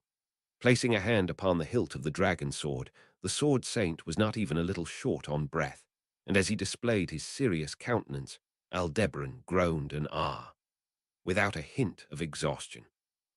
In response, Reinhard shook his head to the side with a nothing, Reinhard. The other day, when I was proceeding towards the watchtower together with Flam, Ezodono, and the rest, I ended up quarreling with you with the divine dragon Volcanica due to a misunderstanding, but compared to then, your movements and intentions are far too different. As Reinhard pointed that out, Aldebaran maintained silence. However, his judgment had been accurate. In reality, that which Reinhard had previously fought against was the real divine dragon Volcanica, though it would have been in a dragon husk state, bereft of its contents after producing a dragonkin. When comparing between now and then, it would have undoubtedly seemed that he had undergone a complete change in personality. And having guessed the correct answer, upon verifying his insight, Reinhard continued, Reinhard, the current you is weaker than the last time. Why is that? Aldebaran. Og. Reinhard, Aldebaran. No, no, no, no, no, no. It's only natural for you to say that. It's just as you say, I can't get full use out of this body. So I guess I'm kinda weak, eh? Were that the case, there wouldn't be even a single thing strange about it whatsoever. Only at Reinhard's unmalicious misgivings, Aldebaran broke off his words there. Then, with the profile of a dragon that differed far too much from that of a human, he gave a sneering grin that could nonetheless be understood as such. Aldebaran. Now, I'm kinda wanting to show you a thing or two. Directly following that declaration, Aldebaran spread its wings, giving rise to a gale as it soared. Closing the distance on Reinhard in an instant, it swung down its arms, each akin to great trees, aiming to crush him flat. Seeing that transparent offensive, Reinhard seemed to disregard his poor footing, in fact, as the divine protection of sandplay allowed him to disregard it. He leapt between Aldebaran's arms towards its chest and drove a counterattack into it. Aldebaran, Gok, spreading his long legs, one to the heavens and the other to earth, Reinhard delivered a kick, landing a direct hit on the dragon where a human solar plexus would have been located, tossing the gargantuan creature straight upwards. Instead of flying through the air with its wings, Aldebaran had been forcibly launched upwards, and chasing it, Reinhard leapt up and caught up to the skybound dragon, nay, he pulled ahead. Then, stepping upon the soaring dragon with the tips of his toes, he forcibly halted the upward momentum. Reinhard, apologies, but this is as far as it goes. Reinhard appeared to be standing upon the back of Aldebaran midair, and the hand he held aloft, brandishing not as he readied a karate chop, was sharper and more lethal a blade than any commonplace renowned sword. That brandish seemed as if it could likely sever even the divine dragon's dragon husk. But Aldebaran, I said I'd show you a thing or two, play along a lil while longer. Right before it could bask in the karate chop, Aldebaran muttered so after being pushed around at Reinhard's will. Hearing the dragon's voice, with a hint of scheming mixed in amidst the bitterness, Reinhard slightly frowned. Witnessing that from afar, gazing up at the supreme beings in the ether from down on the surface, Aldebaran spoke. Aldebaran, Planner, Reinhard, HK. Given the distance, it was unthinkable that Reinhard could have heard Aldebaran's voice. On the other hand, one might think that it would not be out of the ordinary for him to have heard it, but there would be no point in asking. After all, the light of a star twinkling in the night sky was plummeting down, aiming directly for the sword saint. Al-Shario. This spell, regarded as a specialty of a witch of yore, was one accepted to be a forbidden technique. Shining down from beyond the sky, stars were perpetually burning masses of mana, and by utilizing the property of attraction between mana of the same type, the unbelievable marvel of casting one to the earth could be realized. But naturally, to bring a star down upon a precise location required both delicate control over magic and an unfathomable quantity of mana. In exchange for the difficulty of realizing such a technique, the mana contained in the star's light could rival that held by a great spirit, and was even extolled to have once felled a weir of dragons. In terms of destructive power, it easily surpassed even the ruinous breath of dragons, beings bestowed with the right to tear the world asunder with just their roar, and so it could therefore be proclaimed to be the pinnacle of destructive acts. Magic. It is a miraculous discipline with the hidden potential to make anything one imagines into reality. Were you unaware? The creation of a spell so powerful that it would cause one to scoff at something like a dragon's breath was inevitable once you consider the existence of those who wish to surpass it. Eventually, a spell even more powerful than the magic capable of plunging a star will be born. Is it not wonderful that humans truly possess such greed? Such had once been stated to Aldebaran by a witch with beautiful white hair, a smug expression drawn upon her face. It was still irritating to remember her smug face from back then, but he did believe that it was no lie or bluff. After all, that smug-faced witch had personally shown him the real thing. In other words, this what surpassed even the breath of a dragon, stood as the zenith, or rather, stood as the zenith of destruction at this point in history. Aldebaran, piece of shit. For any given pinnacle, there remained the possibility to surpass it by means of new ideas and the magic to bring them to life. Al-Shario was no exception. Gritting his teeth as he made the correction in his head in accordance with the witch's teachings, Aldebaran wished for the fruit born of that starlight. He would rather not admit it, but by studying under the witch, Aldebaran had been bequeathed all sorts of knowledge. Amidst the wisdom bestowed unto him, knowledge about magic was present in no small amount. However, even if he were able to learn the theories and methodologies behind implementing magic, Aldebaran lacked the essential talent required. Even supposing a person knew how to heat water, a bathtub could not be filled with a single cup's worth of water. In that case, why had the witch imparted knowledge of magic unto Aldebaran if he would be unable to utilize it? Did she merely wish to show off her knowledge, to don that smug expression? Was it because even if he was unable to use it, there would be some obstacles possible to overcome with a knowledge of magic, and so she had wished to make her pupil's path a little smoother? Either one of those would be nothing more than byproducts of the witch's main objective in doing so. The real reason for which the witch had crammed Aldebaran full of magical knowledge, that would be Aldebaran, Al-Shario. Launched up into the midst of the sky, the dragon voiced the incantation to cast a star down towards the nighttime sand sea. Whilst holding immense power, the divine dragon, Volcanica, was left vacant after its soul had been excised. Aldebaran now housed its memories within that dragon husk, finally completed as an existence capable of fulfilling the requirements to make shine the long unused treasures the witch had granted him. To rephrase, it was with precisely this motive that the witch had filled Aldebaran with knowledge. The specific combination of Aldebaran's knowledge and the acquisition of the dragon's dragon husk by Aldebaran. These were the means by which he would surmount the greatest wall at the extremity of the bricks, laid to an extent that one might take as the realm of 1 billion. Reinhard. Looking up at the sky from atop the dragon's back, even Reinhard's eyes went wide. The starlight cascading down from the heavens was as mighty as that unleashed by Sphinx in the midst of the final battle in the Valatian Empire, a battle which had shown premonitions of the world's end. After fearlessly employing all sorts of dirty moves, Sphinx had finally been able to perform this forbidden technique. Though Aldebaran now trembled at seeing this extraordinary dragon perform it without any external support, he kept a watchful eye on Reinhard's movements in the sky. That Al-Shario could not be defended against, he would not take such an optimistic viewpoint. In fact, the Blue Lightning, who was considered to be on par with the Sword Saint, had achieved a feat of supremacy unbounded by slaying a falling star with a single slice of his katana during the decisive battle for the imperial capital.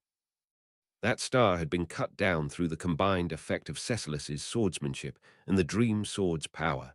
He did not think that Reinhard, unable to draw the dragon sword as he was, could replicate such a feat. But even if it was grounds for being careless, that was no reason to underestimate him. Therefore, Aldebaran. Oh, oh. Before Reinhard could do anything in response to the starlight, Aldebaran roared and made a half-turn midair, rotating to face Reinhard, who had his back to it, and struck him with its wing. Reinhard promptly received this blow with his elbow and knee, but the dragon's aim was not to cut him with its wing, but rather to blow Reinhard away with the impact towards the star. Aldebaran, Harran. As had been the case at first contact, Reinhard possessed the means by which to dash through the sky now, to use the clouds as footholds, by means of the divine protection of clouds he possessed. Before he could regain his balance, Aldebaran's roar mowed down the clouds in the vicinity and launched Reinhard further into the sky. With not a foothold, with not an escape route, Reinhard would defenselessly collide with the airborne starlight. With conditions substantially worse than what they had been for the Starslayer during the decisive battle for the imperial capital, even Reinhard would have no means of dealing with the incoming blow of this star. Reinhard, I have received it. At that moment, Reinhard stretched out his leg as a last resort, his toe making contact with the star, and the consequent explosive energy swallowed the sword saint. Setting off a star-ending explosion was what should have happened. However, the explosion that was supposed to occur never came about, and instead, Reinhard walked along the side of the star. Aldebaran, what? Aldebaran, the hell. When the collapse of the heavens that ought to have forced him to choose between the twin options of oblivion or evasion came, both were sidestepped. Thus the astonished voices of Aldebaran and Aldebaran echoed across the sand sea. To the bewilderment of both, Reinhard walked up the side of the star, and after arriving at the top, Reinhard, divine protection of bowl balancing. Aldebaran, bowl balancing. Aldebaran, you're treating it as a fireball, eh? Upon receiving his answer, he became speechless at the beam of destruction being treated as a fireball. However, that speechlessness was soon painted over by a rising sense of dread. If one believed that the divine protection of bowl balancing was what it sounded like, then a bowl balancer at a circus did not merely stand atop a ball, but controlled it at will. Aldebaran. Shit. Reinhard's feet appeared to lightly tap the star's surface. In the next moment, the trajectory of the star dropped by Al-Shario changed and veered towards the caster, Aldebaran, causing the fierce starlight to rapidly approach it. Witnessing it, the dragon spat a curse, meeting the attack with its almighty breath. Aldebaran. A moment later, dazzling crimson and white light consumed the sky, creating the illusion that the night had come to an end. Originally, the scene was supposed to be that of Reinhard being struck by a star, but with this event's occurrence being actively perverted, the night sky being set ablaze was the conclusion, simple as false, as the story was not drawing to a close yet. The shattered star burst into innumerable glittering fragments, carpet bombing the sand sea. Aldebaran. Gah, ah. Naturally, Aldebaran, who was on the ground, had also been blown away, his entire body accumulating several burns as he collapsed onto the sand. Soon he heard a rumbling that did not resemble that of a falling star from not too far away, and with difficulty he turned his neck to look towards the place it came from, where he saw Aldebaran, with a broken wing and another that had been severed, having powerlessly fallen to the ground. And then Reinhard. It is regrettable that it had to come to this. Towards the collapsed Aldebaran's side, Reinhard walked. Leaving aside the half-dead dragon and Aldebaran, he had been swallowed by the cataclysmic light of a star, yet did not seem to bear any signs of such. He had heard that the Sin Archbishop of Greed had killed Reinhard once, but how had that been done? Alas, Reinhard, bearing a look of shame, believed that the fight had already come to an end, and perhaps sadly, Aldebaran had no method with which to overturn this. Indeed, Reinhard had judged correctly. For the 8,466th time, it was his victory. But Aldebaran, next. At that moment, behind Reinhard, Aldebaran raised its head from where it had unceremoniously fallen to the ground and unleashed a fearsome dragon's breath towards them. The dragon's breath had been shot in an imperfect state, a mere shadow of its perfected form, but Reinhard could not possibly ignore it. That was because Aldebaran was also in its line of fire, and would have been unable to escape the fate of being turned into charcoal if Reinhard were to dodge. Reinhard, I cannot approve of this way of doing things. Turning around as drew his yet-sheathed dragon sword, Reinhard slashed the breath away head-on. Reinhard's voice overflowed with righteous indignation, his heart filled with anger at this murder-suicide attempt due to the fact that Aldebaran had unleashed an attack that would swallow up its ally Aldebaran. How so truly kind of him. Next time he would incorporate that into his strategy. With this decision, Aldebaran unwrapped the drug package in his mouth and gulped down the poison contained within. Reinhard, wah! Having noticed that something was wrong, Reinhard turned around, his face stiffening. Within his vision, Aldebaran was twitching and convulsing on the ground, drowning in bloody froth as his consciousness went to the beyond, times. That will be as far as you go. A dignified voice cut through the cold, frozen sky, and a beam of light pierced the airborne dragon obliquely. While the impact rattled through his entire body, Aldebaran, with a reflex that he had finally conditioned after falling to his death hundreds of times, clung onto a protrusion on the dragon's back, avoiding the opportunity to go skydiving without a parachute, and together with his literal alternate self, plummeted towards the ground. And then, I advise you surrender. If possible, I would prefer to not cut you down. Aldebaran, quit putting on airs, hero. I'll win regardless. Your stars were bad. For the 8,467th time, Aldebaran's battle commenced. His encounter with the Sword Saint, Reinhard van Astria, had begun in night skies over the Ogria Sand dunes after having fled Pleiades' watchtower. The battle had begun when they had been pierced by light and came crashing down, but Aldebaran saw that as something that was bound to happen sooner or later and was not surprised by his arrival.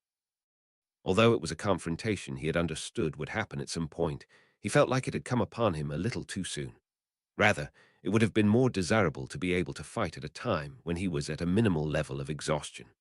And even that optimistic tough act was only possible before he had heard, "That will be as far as you go," 100 times, as when hearing, "That will be as far as you go," for the next 8,000 odd times, his bravado would completely fall apart.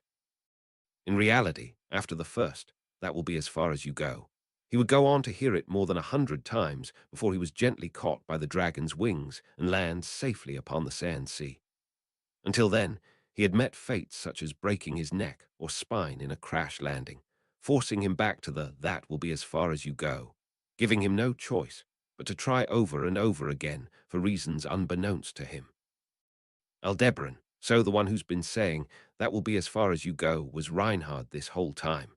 I was so moved when I realized that. It was not really good for one's psyche, being in a situation of being unaware as to what could have possibly been attacking them. For Aldebaran, receiving physical damage was unpleasant, but it was not the worst possible thing. What he feared was not so much physical injury, but mental injury. In that respect, upon finally uncovering the true identity of the one repeating, "That will be as far as you go," he felt as if he had finally escaped from a labyrinth. But then again, that cheerful mood vanished right away. Aldebaran, I guess I should count myself lucky that I didn't get soft-locked. Depending on the situation, it being possible to establish the matrix just before a dead end was the only real thing that could be considered a weakness of Aldebaran's authority. Miraculously, it was a mistake he had never made up to this point, but there was no guarantee that it would remain that way in the future. Moreover, at that moment, he had been defining and redefining the matrix every 15 seconds in preparation for any unforeseen circumstances. Thanks to that, he had been able to return to the point just before Reinhard had said, "That will be as far as you go." But if he had established the starting point of the matrix to be just after the "that will be as far," he would have been starting from the "as you go," chipping away at his heart without him being able to do anything about it. Once the matrix was updated, it was impossible to go back to previous tasks. That was to say, Aldebaran had no choice but to conquer the Sword Saint, Reinhard van Astria, using the matrix that began with the declaration of "that will be as far as you go." For that reason, he had already gone through over 8,000 repetitions of "that will be as far as you go." It was a daunting battle, comparable to scaling a hopelessly high mountain at the pace of a tortoise. But Aldebaran was there with him, so it was not as if they would be completely incapable of contesting against Reinhard. Thanks to this, preparations to conquer Reinhard were steadily underway. To conquer any enemy, not limited to just Reinhard, what was required was a breakdown of elements. By deconstructing the elements that made something what it was, one could naturally expose the core of their opponent. Reinhard, too, was not simply the strongest. There were reasons that made him the strongest. Aldebaran would break him down into the individual elements of heart, technique, and body, and would unravel him. Body. Reinhard harbored ridiculous physical abilities not brought about by his divine protections, but by Reinhard's own extraordinary art, which produced an efficient and explosive synergy of the mana inside and outside his body without any loss in the slightest, allowing him to utilize it naturally. There was a technique known as the flow method that could be acquired through outstanding talent and years of training, which allowed the body to be strengthened by circulating mana throughout it. Reinhard had been born with congenital excess mana circulation constitution, so he was able to naturally manipulate this technique from birth, and it was normal for him to remain in a constantly enhanced state. That was roughly equivalent to saying that the simple act of Reinhard breathing normally had hundreds of times the effect of an ordinary person taking a deep breath, all the while still leaving room for Reinhard himself to take a deep breath. Technique. Based on Aldebaran's prior knowledge and what he had identified after 8,000 clashes, Reinhard possessed at least 251 divine protections. His divine protections ranged from his signature divine protection of the Sword Saint to ones useful in combat, such as the divine protection of initiative and the divine protection of projectile evasion, to environmental ones like the divine protection of fog and the divine protection of sandplay, to poor jokes such as the divine protection of shoelaces and the divine protection of wearing layers. Reinhard possessed so many rare and powerful divine protections that each one could be a unique representative for every country, numbering significantly more than the fingers on both hands, and his ability to adapt was so outstanding that even if a trap were to be prepared to ensnare and kill the world's cleverest witch, he would easily break through. Heart. Finally, the ethos of Reinhard, bearing the duty of the Sword Saint. Reinhard's declaration of merely being from the lineage of sword saints could perhaps serve as proof that he believed he did not meet the ideal standards of how a sword saint ought to be. But to those who bore objectives that differed to his and stood in opposition to him, that self-consciousness of Reinhard's was irrelevant. Regardless of how Reinhard himself might have felt, his feats and devotion to his duty made him worthy of being called the Sword Saint, and to the enemies of the kingdom, nay, to the enemies of the world, he would turn no blind eye. The Sword Saint, Reinhard van Estria, was a cog in the machine for the express purpose of destroying the world's enemies. This was the result of Aldebaran's analysis of Reinhard's heart, technique, and body. To rephrase, in order to conquer Reinhard, it would be essential to crush these elements that had been revealed through his breakdown one by one. Ergo, Reinhard, that will be as far as you go. With that, as the dragon was pierced by light, Aldebaran's next battle commenced. 8,888. That will be as far as you go. Amidst the successive battles, he became convinced that for Reinhard, who possessed the excess mana circulation constitution that inordinately absorbed ambient mana and circulated it throughout his body, the Ogria sand dunes, which were infested with miasma, a tainted form of mana, was the worst possible location imaginable. In other words, across the entirety of the world, there was no other field where Reinhard would be so weakened, save for the Ogria sand dunes. Even when exposed to the supergravity-generating Al-Karam one, a gravitational field so intense that even Aldebaran had been crushed under its own weight, Reinhard had overcome being engulfed by it through sheer strength. And in the Ogria sand dunes, Reinhard's physical abilities were at their weakest state still. Aldebaran, next. Times 10,212. That will be as far as you go. Utilizing the refraction of light, the fact that the surrounding area had been veiled in a wall of ice was concealed,